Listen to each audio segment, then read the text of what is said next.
जय हिंद। आज के वीडियो में हम विश्लेषण करेंगे तीन बातों का। सबसे पहले, देश के प्रधानमंत्री संसद में आकर अपना मणिपुर के विषय में बात बताना क्यों नहीं चाहते। दूसरी बात, सुप्रीम कोर्ट से इस वक्त की केंद्र सरकार क्यों डरी हुई है। और तीसरी बात, देश की संसद भवन में क्यों तानाशाही चल रही है। देश के जो उपराष्ट्रपति है वह किस गलत तरीके से अपनी राज्यसभा सांसद को चला रहे हैं। यह तीन विषय में आज हम विश्लेषण करेंगे, तो वीडियो के अंत तक बने रहिए। सबसे पहली बात है, हमारे देश के माननीय प्रधानमंत्री को संसद के राज्यसभा सांसद और लोकसभा संसद गृह में 26 विपक्षी दलों ने एक नोटिस दी थी और बताया था कि देश के माननीय प्रधानमंत्री संसद में आकर मणिपुर के विषय में कुछ अपनी बात बताए कि पिछले 90 दिनों से मणिपुर में क्या चल रहा है। इस बात को देश के माननीय प्रधानमंत्री ने स्वीकार नहीं किया और सत्ता में बैठी भारतीय जनता पार्टी का यह कहना था कि आप गृह मंत्री से ही काम चला लीजिए। देश के माननीय गृह मंत्री संसद के दोनों सदनों में इस विषय में चर्चा करने के लिए तैयार है। तो कहीं ना कहीं विपक्षी दलों की जो मांग थी कि देश के माननीय प्रधानमंत्री को इस विषय में अपना बयान देना चाहिए, उससे प्रधानमंत्री कहीं ना कहीं भाग रहे हैं। और इससे विपरीत भारतीय जनता पार्टी की संसदीय समिति की बैठक में प्रधानमंत्री हाजिर भी होते हैं और वहां पर अपना बयान भी देते हैं। तो इन दोनों बातों को आप साथ में मिलाओगे तो आपको एक बात स्पष्ट हो जाएगी कि हमारे देश के प्रधानमंत्री नहीं है और कहीं ना कहीं भारतीय जनता पार्टी के प्रधानमंत्री के रूप में वह कार्य कर रहे हैं। ऐसा हमें लग रहा है। तो आप इसे तानाशाही मानोगे या फिर लोकशाही, कमेंट में अपनी राय जरूर बताएं। अब दूसरी बात देखते हैं। कहीं ना कहीं सर्वोच्च न्यायालय से इस वक्त केंद्र सरकार डरी हुई है, ऐसा आपको मानना चाहिए, क्योंकि मणिपुर के विषय में जब पिछले 80 से ज्यादा दिनों से देश के प्रधानमंत्री कुछ भी नहीं बोले और याचिकाएं दायर होने के बाद सर्वोच्च न्यायालय के मुख्य न्यायमूर्ति DY चंद्रचूड़ के द्वारा ऐसा बताया गया कि मणिपुर के विषय में सुप्रीम कोर्ट अपना हस्तक्षेप करेगी, तब जाकर देश के माननीय प्रधानमंत्री लगभग 35 सेकंड का अपना बयान देते हैं और उसमें भी वह राजनीति करते हैं। छत्तीसगढ़ और राजस्थान को इस माहौल में जोड़ दिया जाता है, यानी कि मणिपुर में जिस तरह से इस वक्त बर्बरता हो रही है उसे राजस्थान और छत्तीसगढ़ के साथ जोड़ दिया जाता है। और कहीं ना कहीं देश के माननीय प्रधानमंत्री इस विषय में अपनी राजनीति करते हैं और उसके बाद अपने पार्टी के जो नेता है वह भी राजनीति करना शुरू कर देते हैं। तो कहीं ना कहीं आप इसे भी तानाशाही मान सकते हो। अब इससे विपरीत दूसरी बात करते हैं। जब राहुल गांधी को सूरत की कोर्ट ने मानहानि के केस में 2 वर्ष की सजा सुनाई, फिर उससे आगे वह सेशंस कोर्ट चले गए, वहां पर उनकी सजा को बरकरार रखा गया। फिर वह गुजरात हाई कोर्ट चले गए, गुजरात हाई कोर्ट में भी उनकी सजा को बरकरार रखा गया और अब यह केस सुप्रीम कोर्ट तक पहुंच चुका है। और कहीं ना कहीं 28 जुलाई को हमारे देश के मुख्य न्यायमूर्ति DY चंद्रचूड़ इस विषय के ऊपर अपना जजमेंट सुनाएंगे। तो केंद्र सरकार इस बात से भी कहीं ना कहीं डरी हुई है। देश के माननीय प्रधानमंत्री और माननीय गृह मंत्री इस बात से डरे हुए हैं कि सर्वोच्च न्यायालय के मुख्य न्यायमूर्ति DY चंद्रचूड़ कहीं ना कहीं राहुल गांधी को इस केस से बरी कर देंगे।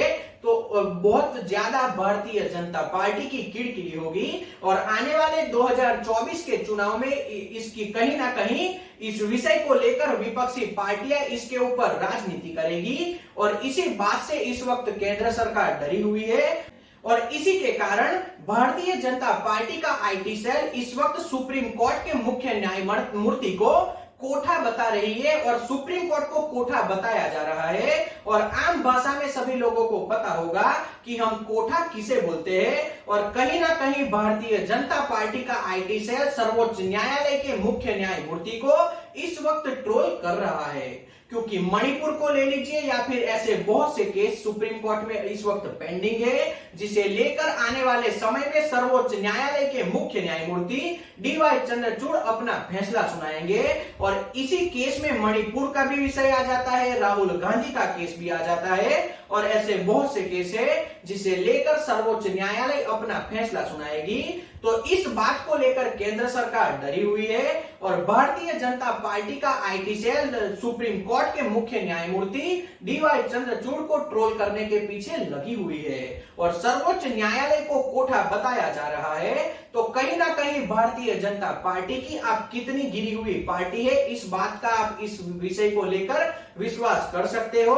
और इस बात को लेकर भी आपको कमेंट में अपनी राय जरूर बतानी चाहिए कि भारतीय जनता पार्टी के आईटी सेल के कार्यकर्ताओं को इस तरह की राजनीति करनी चाहिए, सर्वोच्च न्यायालय को कोठा बताया जाना चाहिए या नहीं, क्योंकि हमें तो यह 100% गलत लग रहा है। लेकिन भारतीय जनता पार्टी के मुख्य जो नेता है, देश के माननीय प्रधानमंत्री को अपने कार्यकर्ता शायद अच्छे भी लग रहे हो, इसीलिए वह इस बात के विषय में कुछ भी बोलना नहीं चाहते, ऐसा भी आप मान सकते हो।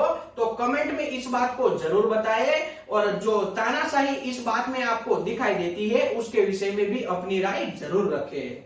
अब तीसरी बात देखते हैं। आज के दिन उपराष्ट्रपति जो हमारे राज्यसभा के सभापति होते हैं, अध्यक्ष होते हैं, उन्होंने आम आदमी पार्टी के राज्यसभा सांसद संजय सिंह को पूरे सेशंस के लिए बर्खास्त कर लिया। और अब आपको इसमें बहुत ताज्जुब होगा कि एक नॉर्मल बात थी जिसे लेकर उन्हें पूरे सेशन से निकाल दिया गया, उन्हें सस्पेंड कर दिया गया।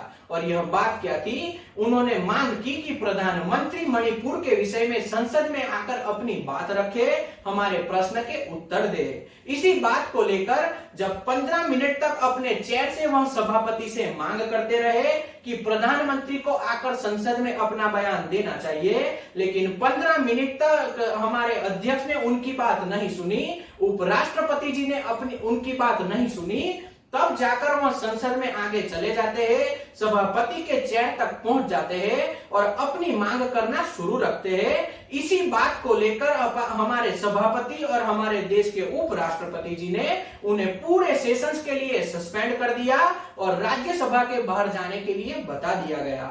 तो कहीं ना कहीं हमारे देश के उपराष्ट्रपति भी संवैधानिक पद पर बैठकर अपने पद का दुरुपयोग कर रहे हैं, ऐसा आप मान सकते हो, क्योंकि ऐसी बात को लेकर किसी को 1 या 2 दिन के लिए सस्पेंड किया जा सकता है, लेकिन पूरे सेशंस के लिए किसी को सस्पेंड कर दिया जाए, यह भारत के इतिहास में शायद आपको पहली बार दिखाई दिया होगा। तो इस बात को भी हम गलत मानते हैं। हमारे देश के उपराष्ट्रपति को अपने संवैधानिक शक्तियों का सही जगह पर उपयोग करना चाहिए, बल्कि हमारे उपराष्ट्रपति और हमारे राज्यसभा के अध्यक्ष को तो देश के प्रधानमंत्री जी को बताना चाहिए कि संसद में आकर आप मणिपुर के विषय में अपनी बात रखिए, क्योंकि विपक्ष की 26 पार्टी इस बात की मांग कर रही है, लेकिन उसकी बजाय जो लोग अपने प्रश्न की मांग कर रहे हैं उन्हें हमारे देश के अध्यक्ष और संवैधानिक पद पर बैठे उपराष्ट्रपति उन्हें संसद के बाहर का रास्ता दिखा रहे हैं। तो कहीं ना कहीं आप इसे भी तानाशाही मान सकते हो।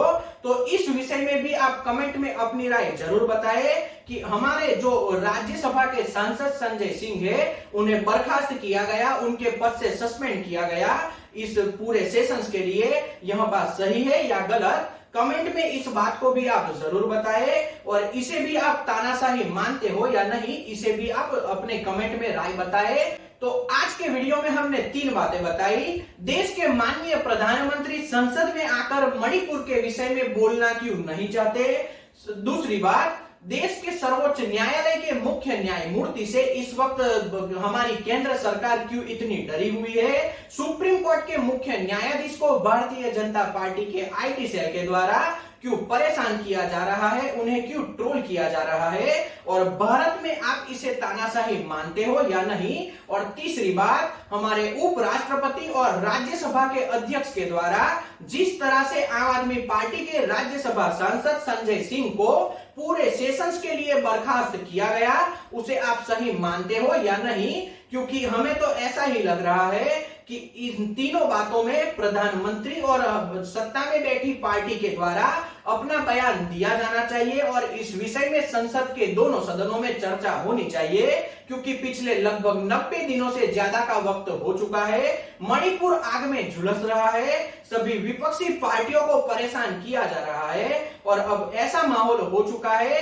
कि माननीय प्रधानमंत्री को अपनी बात जरूर बतानी चाहिए, क्योंकि सुप्रीम कोर्ट ने भी यह बात स्पष्ट की है कि अगर केंद्र सरकार मणिपुर के दंगे नहीं रोक सकती तो इसके तहत सुप्रीम कोर्ट अपना हस्तक्षेप करेगी और आने वाले दिनों में मणिपुर को शांत करने की कोशिश की जाएगी।